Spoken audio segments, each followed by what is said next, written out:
Speaker, an iconic and legendary footballer named Ronaldinho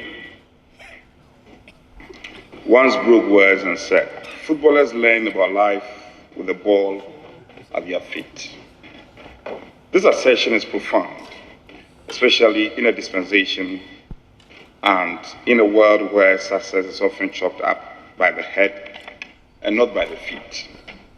Nonetheless, the narratives of footballers are bold statements of what one could achieve with the feet.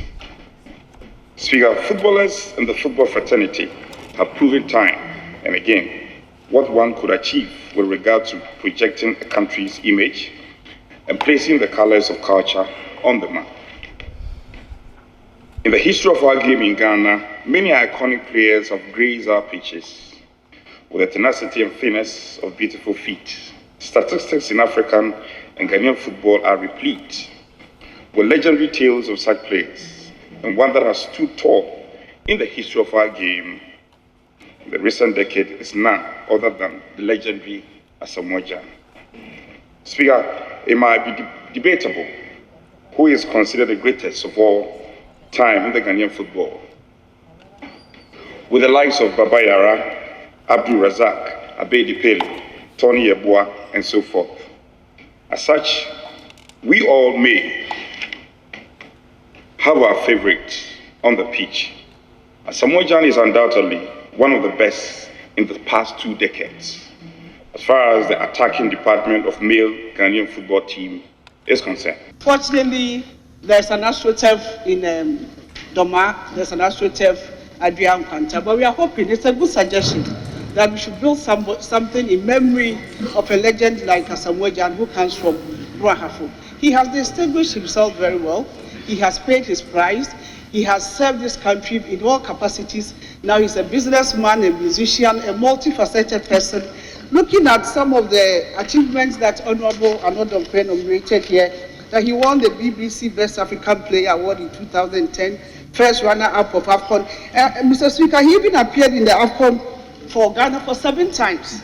And that's the legend that we are talking about. Asamoah Gyan himself has also built an AstroTurf in his alma mater at Accra Academy. So I think he's also giving back to society.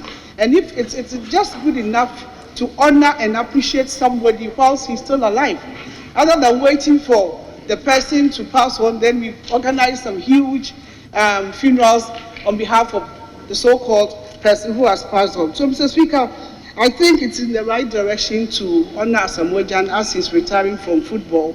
He unfortunately missed a penalty against Uruguay, but I think he has since apologized to this country. We have also forgiven him. Mr. Speaker, if you look at the man Asamoah Gyan, he's done so well not only in soccer but in business. So it tells all of us that sports alone can create so many job opportunities for this country. Most often than not, we invest so much in other areas other than sports that will not even create some of the job opportunities that our footballers have created. So I want all of us to rethink and go to the drawing board. Let's look at how we can invest in our sporting sector, particularly even in our curriculum. We can add it to our curriculum so that those that are not doing very well, they can be identified at the early stages and trained properly so that they excel in where their talents are. I've read through the statements. Mr. Speaker, coming from the former Brahafo region and currently the Buno region, I believe when we are celebrating the legend Asamoah Gyan, it's only important to mention where he comes from. Mr. Speaker, the name of Mr. Bafo Gyan cannot be missing from the celebration of his son. And that is why I've sought your leave just to make these few comments that the Bunu region or the former Bunu Ahafo region have a very good or comparative advantage when it comes to sportsmen. Mr. Speaker, yes, especially footballers. When we were in secondary school, one day I was going to school and somebody showed me, this man is called Daousu. They won the African Cup of Nations for Ghana. And this man is called Kosi Ousu. They won the African Cup of Nations for Ghana. Mr. Speaker, this was football made in Ghana. And they were footballers made in Ghana who won the African Cup of Nations for Ghana on 4 occasions. So, yes, the legends are even mentioned, the political legends are mentioning the football legends. And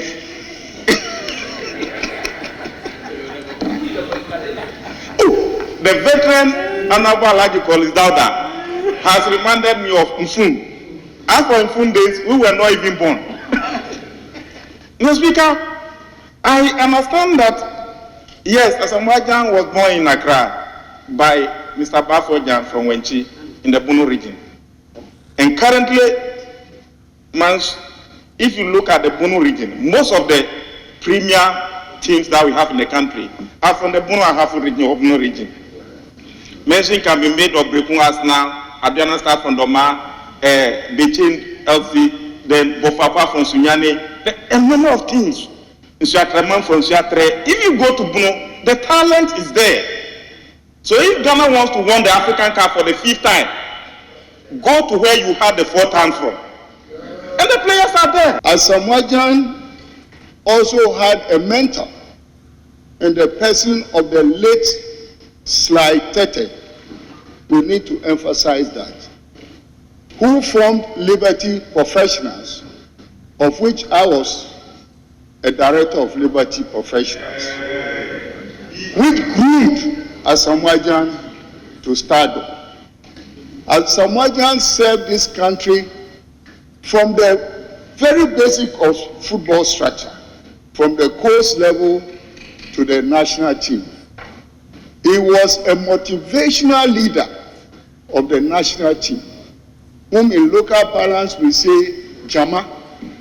Anytime the team lined up to go into the field of play, he coined a song that motivated the players to know that the match before them was something that is dear to their hearts and for the country.